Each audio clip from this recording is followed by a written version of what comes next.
with Kitchener Centre MP Mike Morrice for what is his second town hall focusing on housing affordability specifically.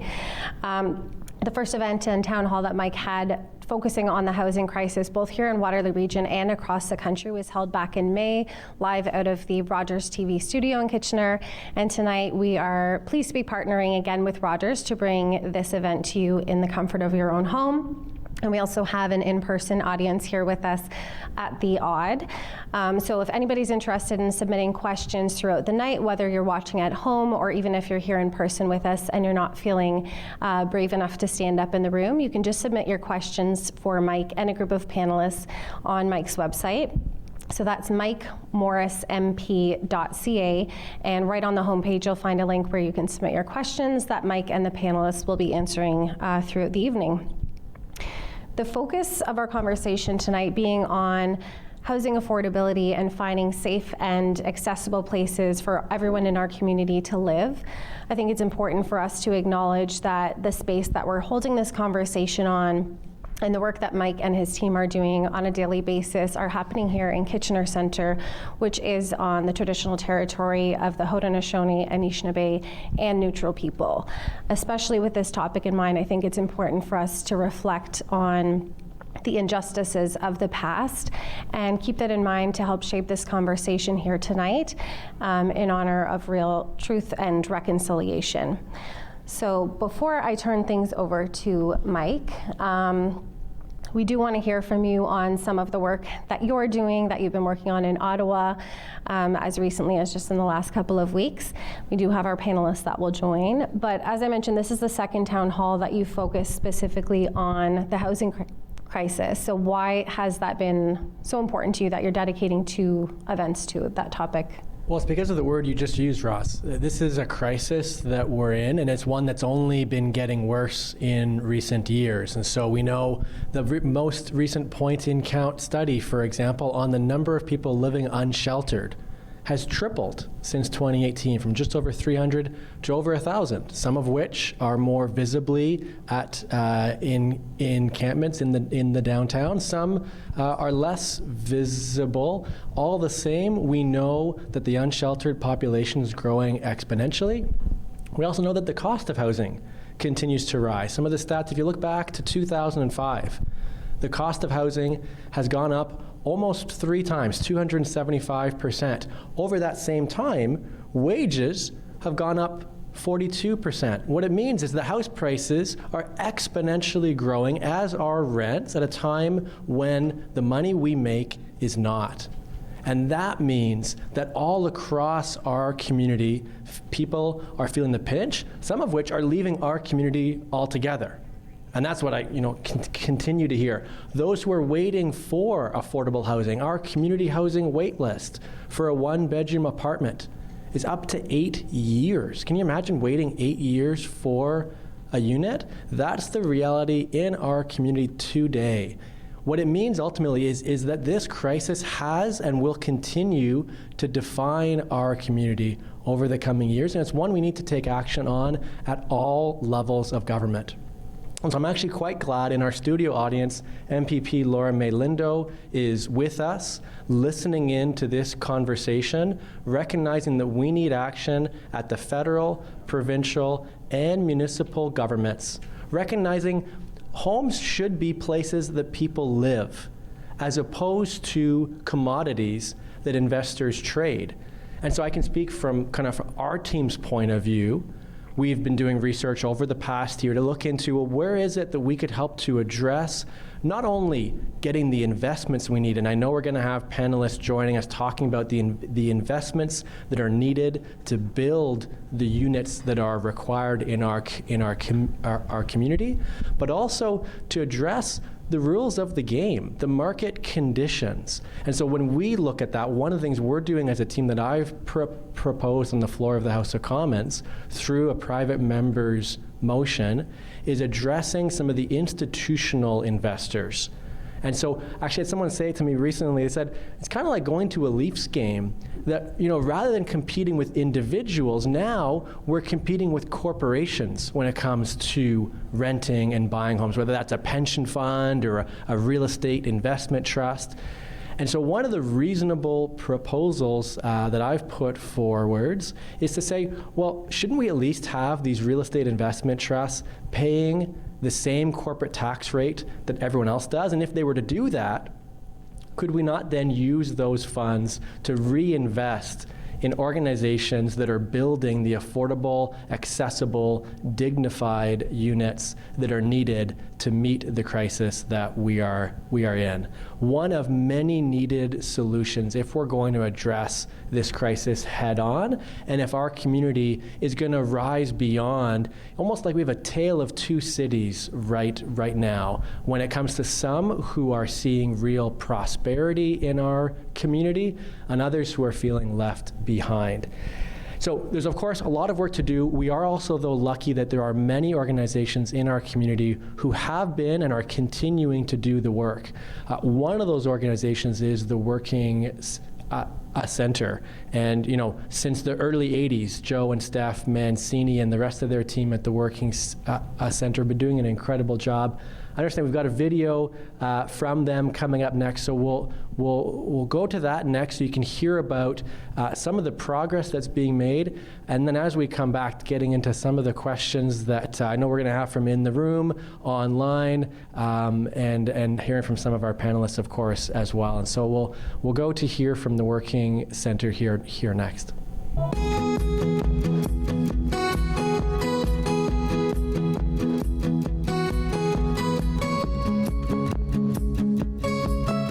So much homelessness around us. There's so many people needing housing. How can we leverage the different property resources of the Working Center? And we came to think of this space here as the prime area. And we were with David Gibson from Perimeter Development, and with his architect, they started playing around with drawings. We had group meetings to think about what we could do, and so the idea germinated during the pandemic, and now it's a full-fledged idea. The Making Home project, as we're referring to it at 97 Victoria, is something that we are working with the good folks at the Working Center on, and with a goal of adding some new affordable supportive housing units that are badly needed.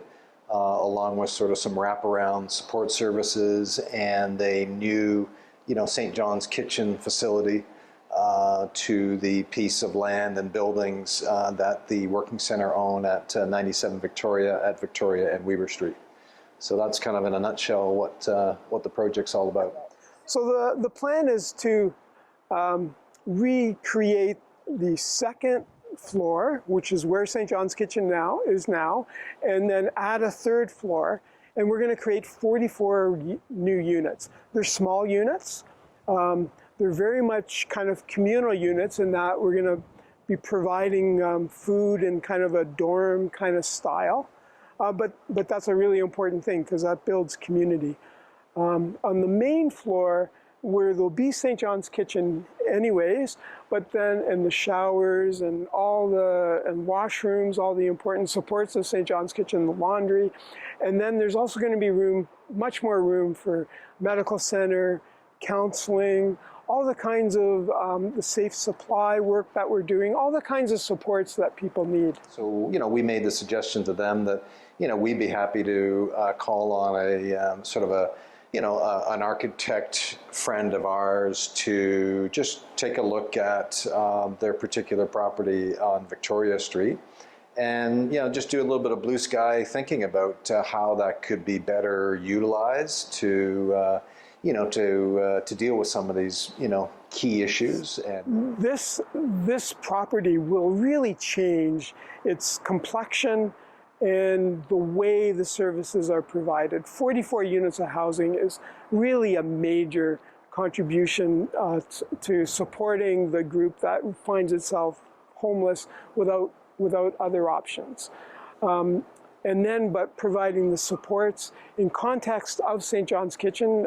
Some of these supports are there, but now those supports are going to be stronger just because of the way they're designed. One of the things on St. John's Kitchen upstairs is we're just bursting at the seams. There isn't room to do what really needs to be done.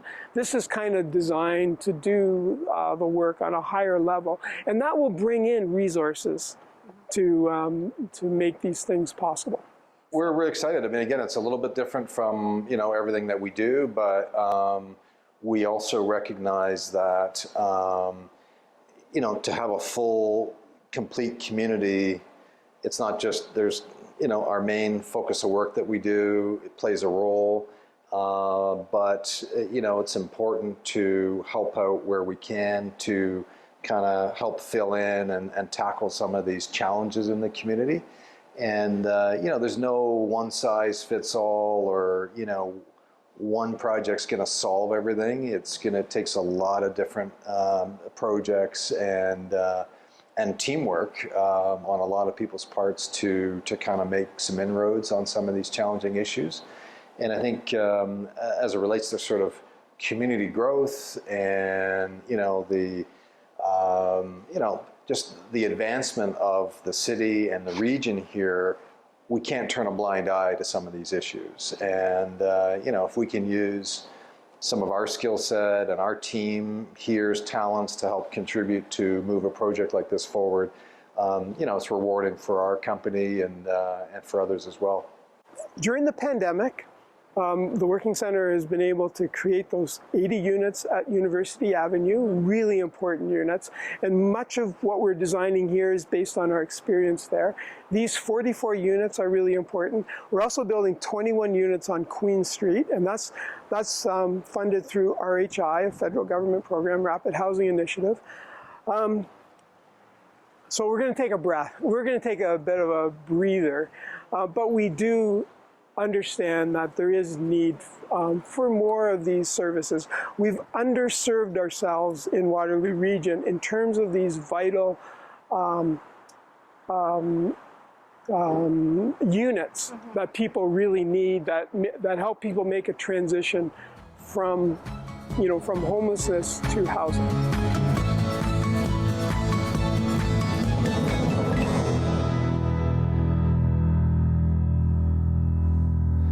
So we're so lucky in our community to have organizations like the Working Center who have been looking to meet the needs for decades now, recognizing, as Joe said, there's been this gap, this underinvestment that leads us to the place we are today.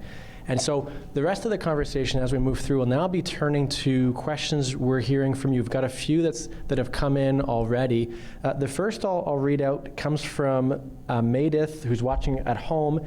Maydith asks, how can the federal government contribute to permanent housing for the unhoused through cooperative housing? For example, she notes there's been very few, if any, co-ops built in recent years, but that wasn't the case decades ago. And so after the break, we'll come back and I'll answer Maydith's question first. We'll also introduce, we've got 3 community leaders with us tonight to be sharing their perspectives, serving groups of people in our community who are disproportionately impacted from the housing crisis that we're in.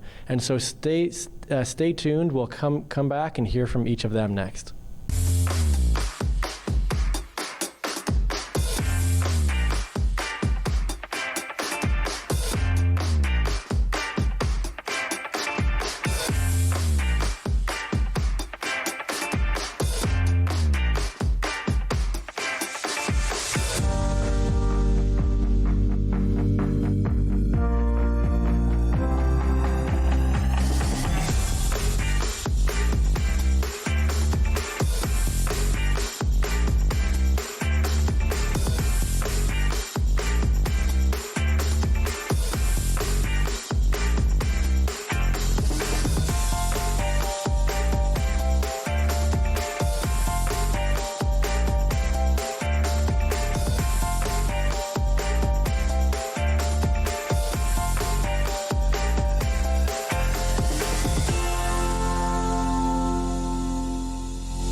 Welcome back, and thanks again for tuning in to my town hall on housing affordability and this housing crisis that we are in.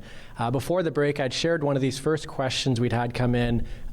Meredith was asking about co-op housing, and specifically, why is it that we're not seeing more co-op housing get built? I think it's such an important question to be asking, particularly as a federal MP, recognizing it is the federal government who's got the most fiscal capacity of any level of government to invest in the housing that we need. And back in the early 80s, I think it was up to around 6% of all new rental units built were co-op units. In fact, I lived in co-op housing myself. I lived at Brighton Yards in uptown Waterloo a number of years ago. And we know that these are dignified, quality, and affordable units. One of the successes we've seen over the past year, while the numbers aren't quite where the federal government has invested before, in this most recent budget, the federal government has committed $1.5 billion to invest in co-op housing across the country. And that means we can expect to see co-ops getting built again in Waterloo Region, in Kitchener, and recognizing that those co-op are non-profit housing that are outside of the market that we can ensure remain affordable over the long term. It's one of the reasons why investing in co-op units, that those who live there have some autonomy over the kind of upgrades they want to see in their housing, and we know we can count on those units staying affordable over the long term. So, Meredith, thanks for the question. It starts to get at that, and I know we're going to talk more about it throughout the next hour in terms of the kind of investments we need from all levels of government, the federal government included, in deeply affordable units. So now, as we take questions throughout the night, we're joined by three women who are leading organizations across our community who, as I mentioned earlier, are serving groups of people who are really feeling the housing crisis disproportionately. And so first I wanted to introduce Leanne Hunt. Leanne is the Executive Director of KW Urban Native Wigwam Project. They provide affordable housing for Indigenous community members specifically. Leanne, we're so glad to have you joining us tonight. We also have Anne Bilodeau joining us from KW Habilitation. They serve children with special needs as well as adults with developmental disabilities.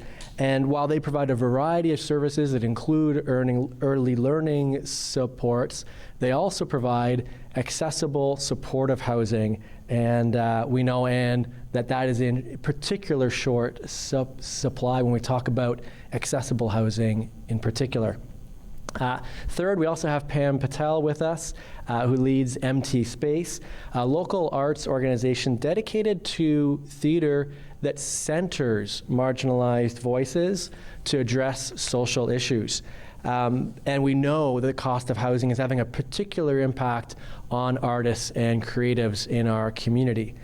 And so to start, we'd love to have each of you share with us your perspective on the impact that this housing crisis is having on those you serve every day. And so we'll start with you, Leanne, with your perspective on that. Thanks, Mike. Thanks for having us. Indigenous people have been coming to urban centers for a very long time. It's, I think, more like 70% of Indigenous people now live in urban centers, and they don't live on reserve anymore. And they're coming to the urban centers because this is where the work is. So they're coming here for school, they're coming here for work, and there's no affordable places to live. I spent a lot of time working with people, helping them get into employment and training in the past, and that level of success that they could achieve would be so much greater if they had a safe and affordable place to live. So our work and the things that we've been doing over the last 35 years have been very linear in a way that, 30 years ago when all of these houses were built and they're all starting to kind of fall apart. We don't have the supports to keep the current stock in the best of shape, and of course there's been government supports for that, and so we're working on that. But Indigenous housing has been made a priority on all levels of government. All levels of government have identified housing as a priority right now, but Indigenous housing has been coined as number one. And the problem is we have a lot of folks who think that maybe the Indigenous people should probably just go back to their reserves. And unfortunately, that's another story, and that's a lot more time that I would need to talk about that. At the end of the day, we get a lot of money to build a new project, which what we're doing. For the first time ever, we'll have 1-bedroom units for single people, for our elders, for our students, because currently we only house Indigenous families. So if you don't have a family unit, you don't qualify for our housing. So we are building those units now, and it's an amazing and it's a wonderful thing. But the problem with that has been, how are we going to support those people once they're in there? Because we can, some of the people that will be in that building itself, some of the people that come into our housing haven't had housing for many, many years. They're in the encampments. They don't know what it's like even to live in housing anymore. So where do those supports come from?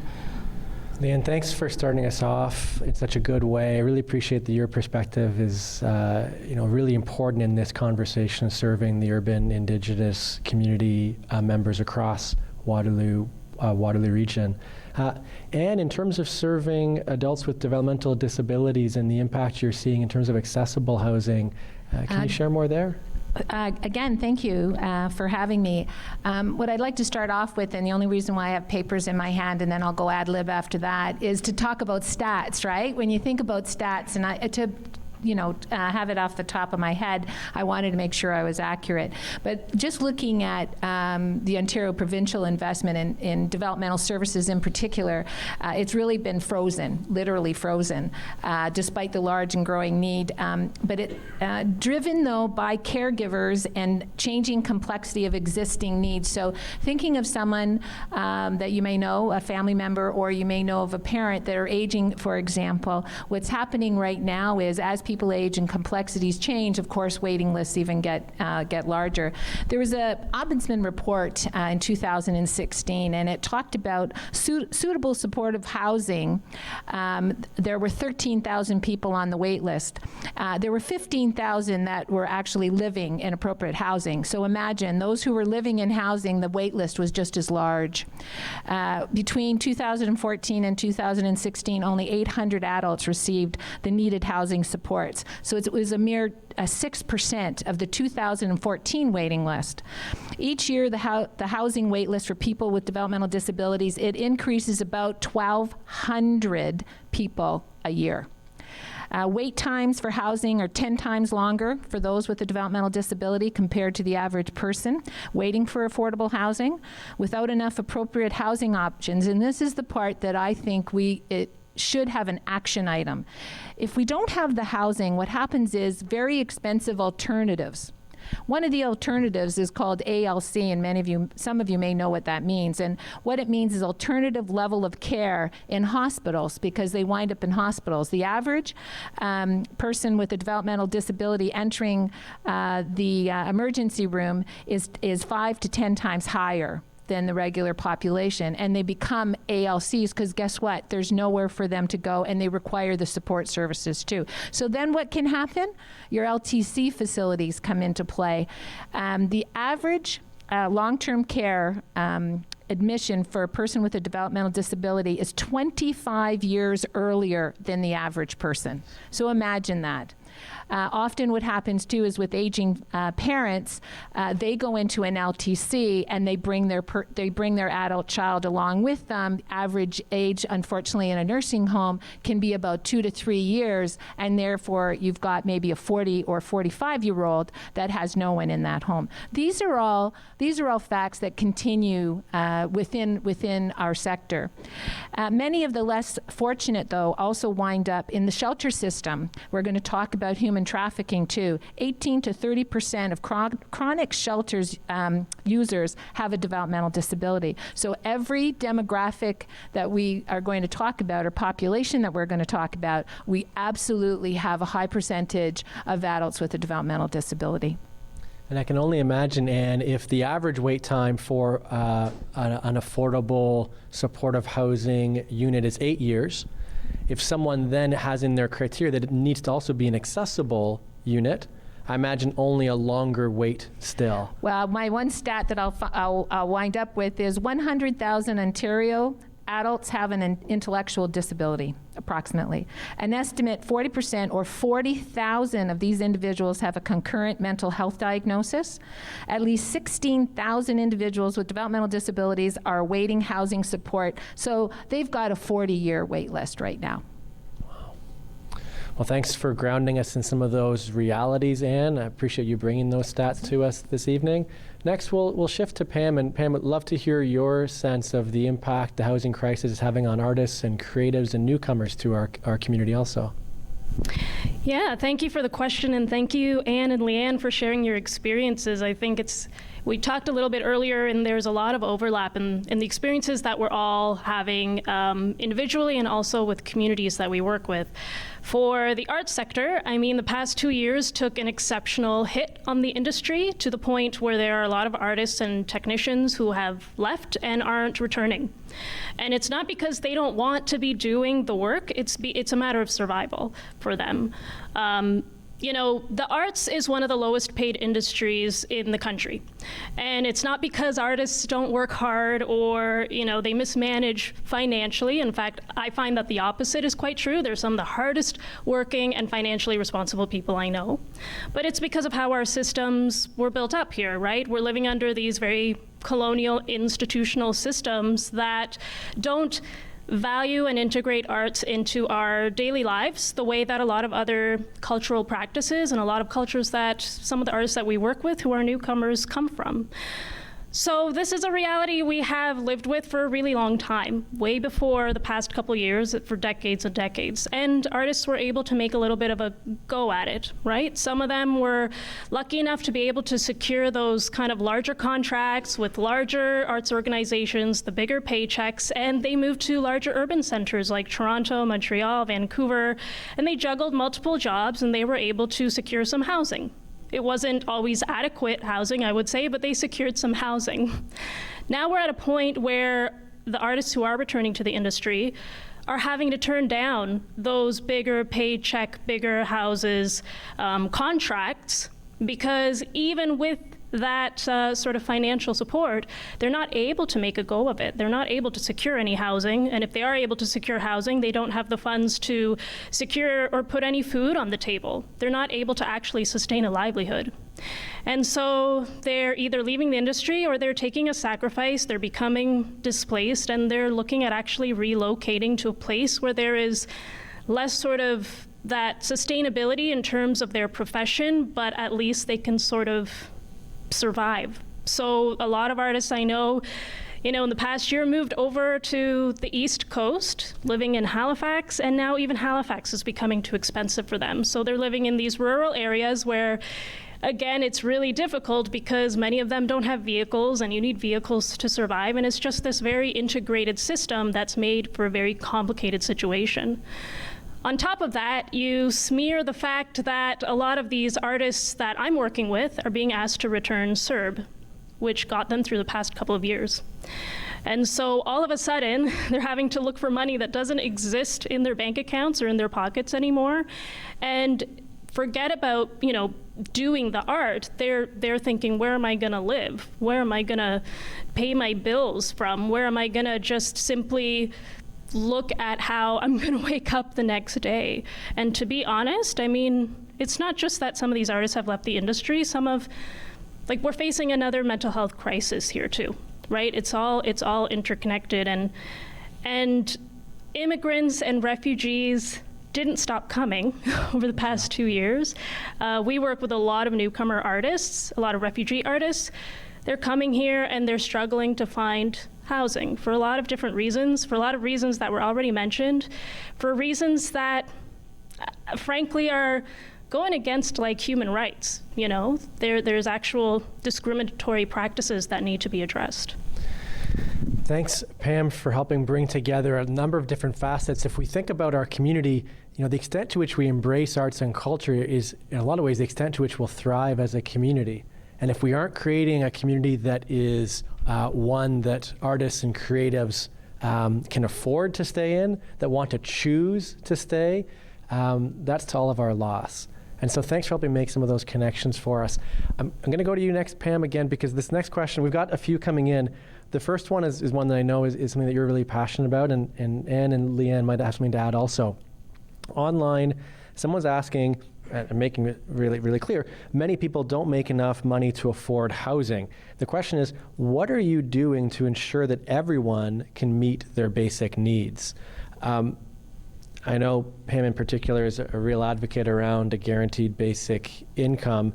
Pam, did you want to start answering this question for us around the need to provide, what kind of income supports are important and why is that important?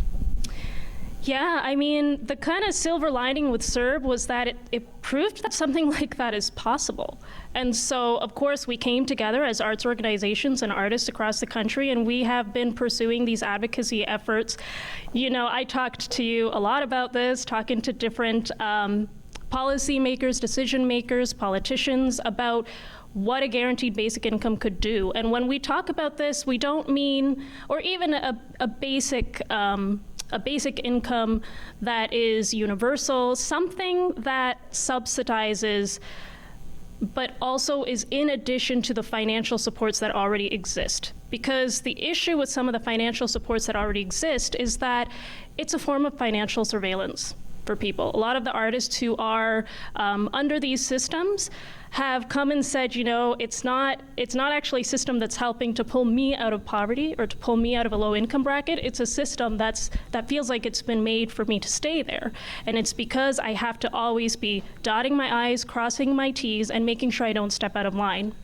And to be honest, this is actually what I hear from a lot of artists, newcomers, but also settler artists who talk about looking for rental units, that they have to make sure all their I's are dotted, all their T's are crossed, and they don't step out of line, because the moment they make a wrong move, the moment they, recently an artist told me that the moment they cooked something that seemed to be of an odor that their landlord didn't approve of, they were threatened with eviction.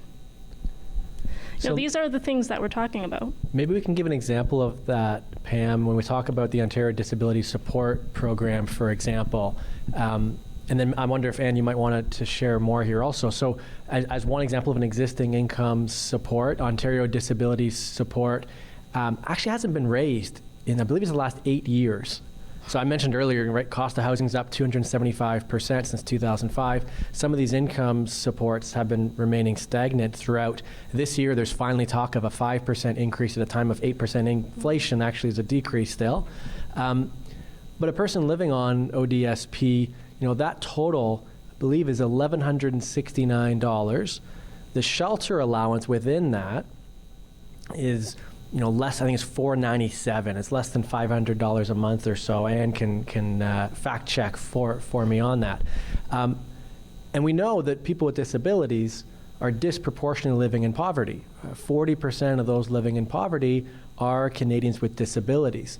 And so from a housing point of view, ensuring we move towards a basic income for folks with disabilities is something that would be transformational.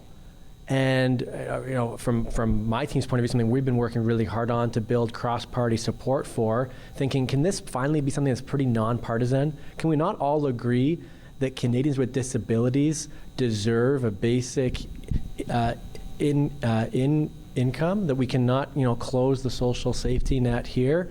And is there anything you'd want to add as someone who's working with folks with disabilities every day in terms of income supports and the importance of going beyond ODSP? Well, exactly, and thanks for mentioning it. But ODSP is a great example, and you mentioned it's close to $500, as you said, and I think there was a very recent, very small increase to that.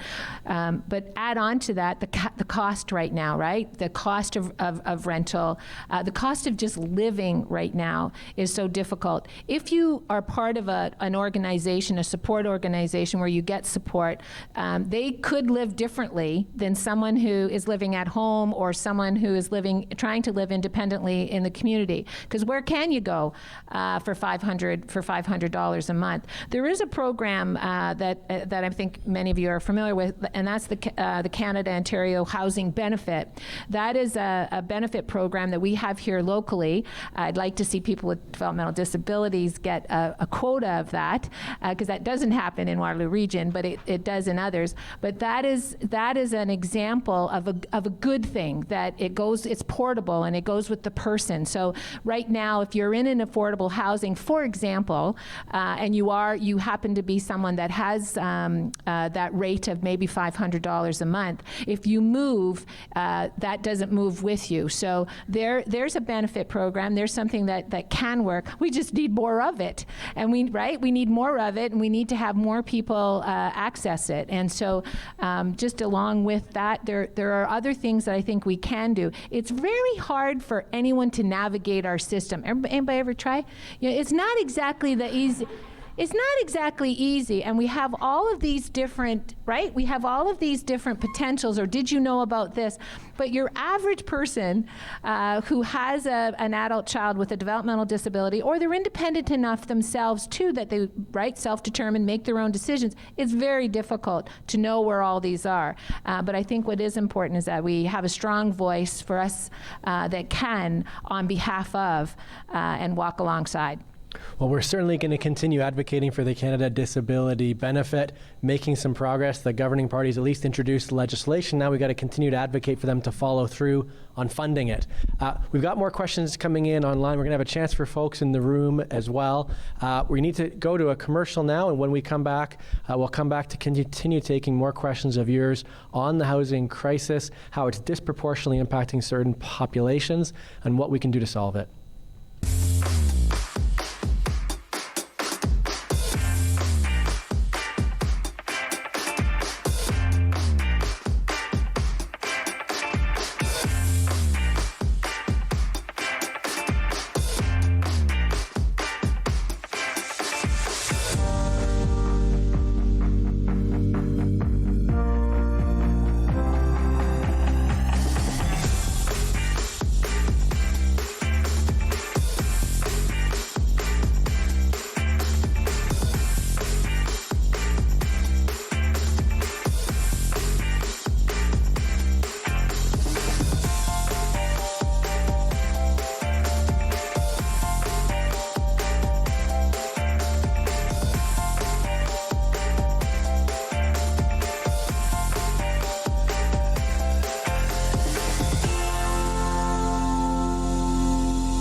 Okay, we've got quite a few folks in the room who've got questions that they'd like to ask. So we're going to start maybe this round of in-the-room questions, and then we'll turn back to online folks.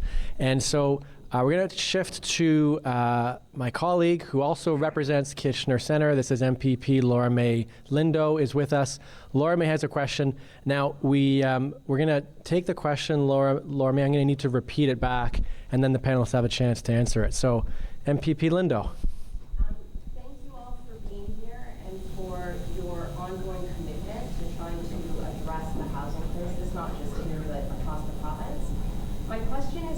Generally to everybody. There are a lot of benefits that come from the federal government. The money flows to the province, and what I'm hearing from my vantage point is that the money isn't getting from the province to the right people.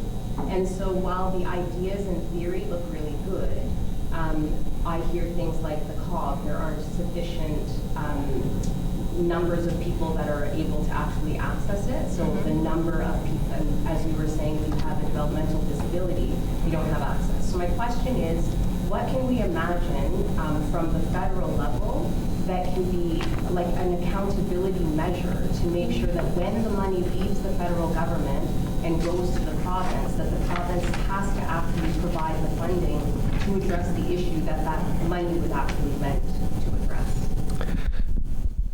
So I'll restate the question for the benefit of those watching live and those online. And MPP Lindo's not shy, so she'll jump in if I don't summarize appropriately.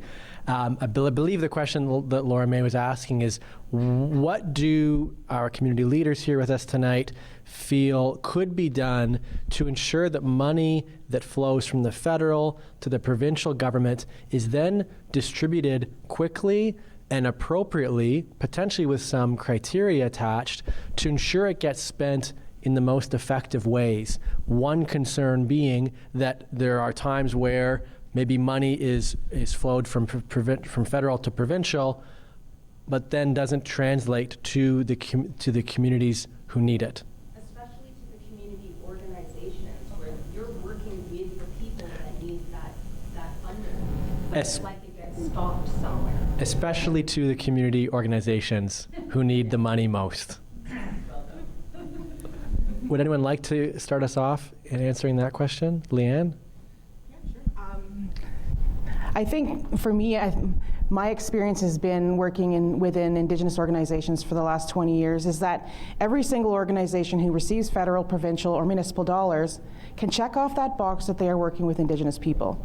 So then the funds then for Indigenous people get spread so far around that the organizations that are specifically and only working with Indigenous people are taking a very small piece of that. And I think that it comes to a point where, as a community, and as we partner with that we look at who are the experts that are working with those folks. And I think that has been a big thing for us for so many years, that we have so many other organizations that are tapping into Indigenous dollars. And while we're not against that, I think that there's got to be, the expertise has to be used. We all have different expertise, and that there is Indigenous specific housing, there's Indigenous specific services within this region. And so I think that needs to be looked at more than just everybody gets a fair shake, because everybody can check the box off that they're serving those folks. So. And I imagine, Leanne, also I'm ensuring that those voices are at the table. At the federal government level, there's a lot of conversation about ensuring it's for Indigenous by Indigenous housing.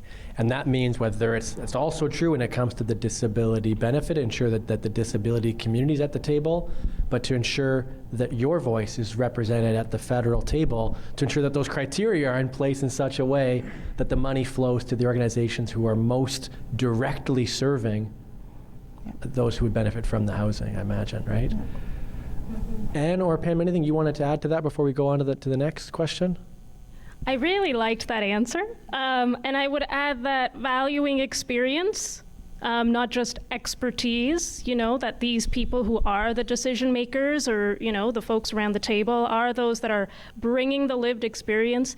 And also just increased transparency of processes. Like that always increases accountability, because like taxpayers and the people who are voting actually can see what's going on behind closed doors. Well, and maybe then we can also give a plug to the Social Development Center and the work they've done to ensure that folks with lived experience of living unsheltered have a seat at the table and are actually compensated for it. My understanding is through SDC, there was work in the City of Kitchener's Housing for All plan that was informed by those with lived experience. And it was because of organizations like the Social Development Center that those voices really had a platform and informed the quality of that plan, as one example. Other questions? I saw there was two in the back. Would you like to go ahead with your question? It's Abla, yeah. Yes. So my name is Abla. I am the Director of Homelessness and Housing for Waterloo Region. It's more of a comment, but hopefully you can speak to it. I have seen quite a number of folks with developmental disabilities just languishing in our emergency shelters because their needs are so complex that they need more intensive support. They will not do well in supportive housing without intensive support. The other piece is, their mental health needs. And so, they're even complex for our healthcare system. Even getting them in for mental health support in the hospital is a challenge. It's a constant battle. I also don't know of any group homes in the region or even retirement homes that allow substance use or work from a harm reduction approach that could accommodate those folks. So there's nothing for them as far as I know. So I don't know if any of you can speak to those. Thank you, Abla, for bringing your voice to this conversation. So Abla works at YWCA, and she was sharing about the connection between housing and mental health supports, and particularly for some who might need fairly intensive support, and more of a comment about, well, wait a second, is there, what are we providing in our community for someone who might have those needs? I think, Anne, did you have a hand up? Did you want to answer? Added someone with mental health needs and also a developmental disability. In my world, it's called dual diagnosis, and that is something that is so prevalent in our community that we do work with our OHT table, and we're part of a mental health, of course, subgroup on that very issue. So we know it's strong in there. At KW we actually have what's called complex care supports. It is very difficult. The wait list, as you can imagine, is certainly there. It's not that we don't want to develop more. It's also extremely, I'll be honest, it's extremely expensive. And also getting workers to be able to work in the world of complex care is also, can be a challenge, but we can do it. Another suggestion I would have is we do have Developmental Services Ontario here in town. Hopefully you've been in contact with them. But there are other alternatives, and we're trying to be more and more creative when it comes to the complexities of people. And we won't even talk about COVID.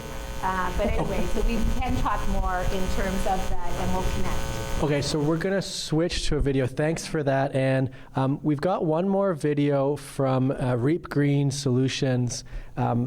We recognize, as we shared earlier, that as the cost of housing far outstrips any kind of wage gains we're seeing, so too is the cost of energy. And Reap Green Solutions works with homeowners looking to reduce their overall carbon footprint and their energy costs as well. So we'll turn to Reap Green Solutions here, and when we come back from the break, we'll have a chance for a last round of questions to our panelists here. Reap Green Solutions is an environmental charity, and we help people live sustainably. And we do that with individual advice for people's homes. So we can come to your home and do a home energy evaluation. We can do a water conservation review, look at how you're using water and how you could save. We can show you where to plant the right tree in the right spot for your home. And we do a lot of work on flood prevention by showing people how to manage rainwater on your property so it doesn't get in your basement or somebody else's down the road, how to store it naturally in a rain garden and let it filter down and replenish the water table. So those are the main things, and we also do waste reduction. We realize that we're mostly serving households who can afford to make changes to their house. And when we think about it, the people who could most use the help are the people who cannot afford to make those changes. And we started looking into the issue of energy poverty in Waterloo Region. So energy poverty means you pay a disproportionate amount of your take-home income on energy bills. For the average Canadian, it's about 3% of our take-home pay. Anyone who pays twice as much as that or more is considered to be experiencing energy poverty. And this can become a real burden for households that have to make decisions about whether they're going to pay their utility bill or buy food or pay rent. This can be a really difficult situation because no one wants to lose their housing. And this is where it connects with affordable housing. How big your heating bill is part of how affordable your home is. And you will make a lot of sacrifices in order to not lose that home because it's so hard to find another one. So to have a safe home for your family, you're going to make sacrifices in other ways if you have high heating bills. It's really worth addressing those heating bills and making that home more energy efficient and affordable for all the years to come by doing basic things like insulating the basement, the attic, and the walls, and by doing some draft proofing of the home. You can also take a look at the heating system and get a more efficient version of that heating system. Those basic things can make a big difference and lower the energy bills for years to come. I think what's also important to remember is we not only want to help these households that have lower incomes and high heating bills, but this is going to make a difference for climate change. We want everyone to make their homes more energy efficient so that we can reduce our reliance on fossil fuels and help to address climate change in our community. And we have a plan, a strategy. It's called Transform WR, and in it we call for equity in reducing greenhouse gas emissions. So that means we do not want to leave behind households that do not have the cash on hand to make these changes. It's built right into our climate strategy that we want everybody to be able to have this, to be part of the solution. If you would like information about your home and the kinds of incentives that are available, check out reapgreen.ca, and we have lots of resources there. Look for incentives for current incentive programs. That does include some programs that exist for lower income households. There's one called the Winterproofing Program from Enbridge, and there's one called the Energy Assistance Program run by the province. So check those out online too. That covers some households on lower incomes. And then we think we need to do more. So we're looking into this issue. We're advocating for a federal, national, low-income energy efficiency program. And we're looking into whether loans could be helpful to households on lower incomes or not. So those are different ways we're trying to come at this issue.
Welcome back. We've got a last round here with our panelists as we close off this town hall. Thanks for being with us. Thanks for the questions. I know we haven't gotten all of them, either the online ones or the in-person ones, but really appreciate you being with us this evening. One question we're going to get to next. Someone's asking, how much of this is a question of supply and demand? Last time we had Dr. Brian Doucette with us on the panel, and what Dr. Doucette shared is this question of, well, supply for who? What kind of supply is being built? And is it meeting the needs of those in our community? So we'll hear perspectives on this question of, is this just a question of building more? Is that going to address the crisis we're in? And also, Leanne, Ann, and Pam might have a final closing thought for us as well. Maybe about a minute or so each. A tall order, but Leanne, do you want to start off in terms of anything you want to answer to that question and a final thought? I think one of the biggest things that we're facing right now is finding this space to build. You can throw money at us and everything else, but at the end of the day, we're trying to figure out where do we need to build these things. And our priority lists and our waiting lists are so large and so long, determining who is going to get those places and what supports are in place.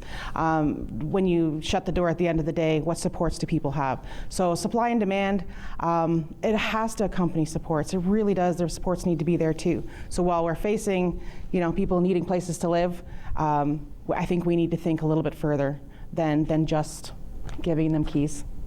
Well said, Leanne. Thank you. Ann? I'm going to dovetail off of that.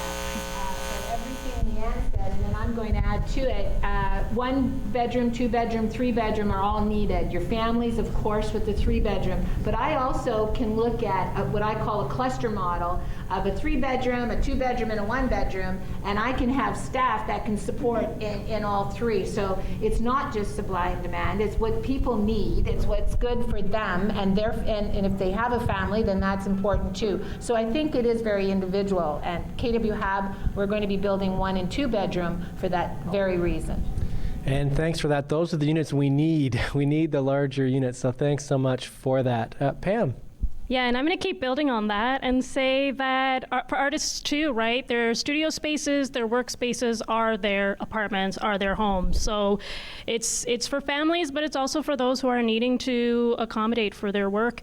And I'll say that, you can build more spaces, but there are still systemic barriers in place. Newcomers don't have Canadian employment history. Newcomers can't get a recommendation letter from a landlord, from a Canadian landlord.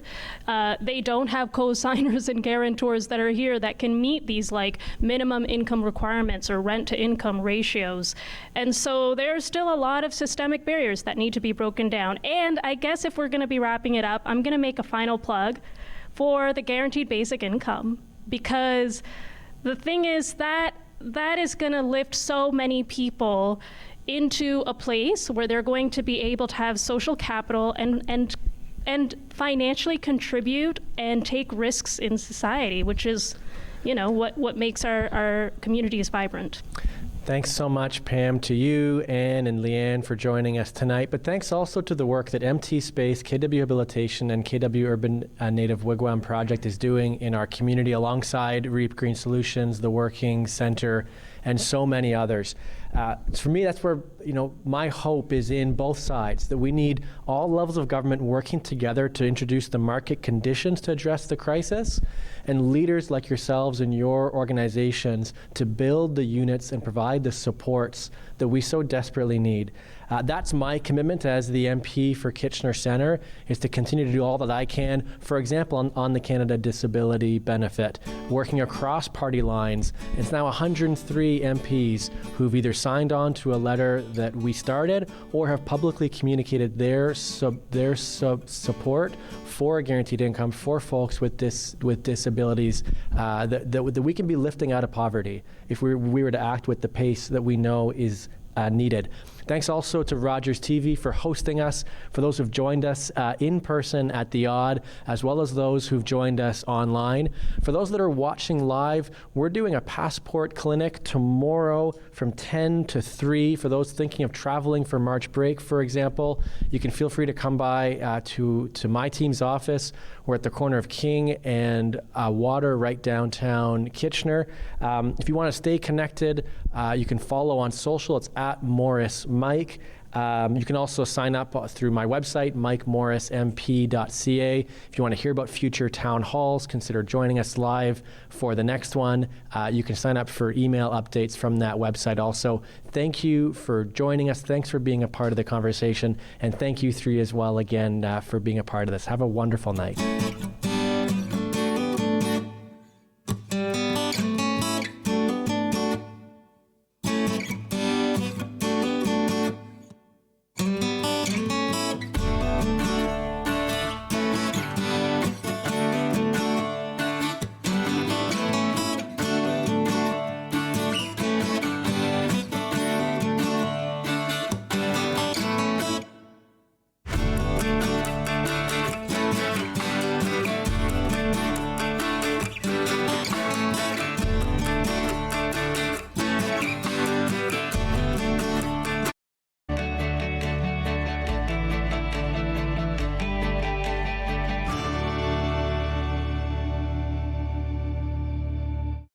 In studio and on the road invites you to find out what's happening in your own backyard. From tasty treats to interesting people and places, join host Vic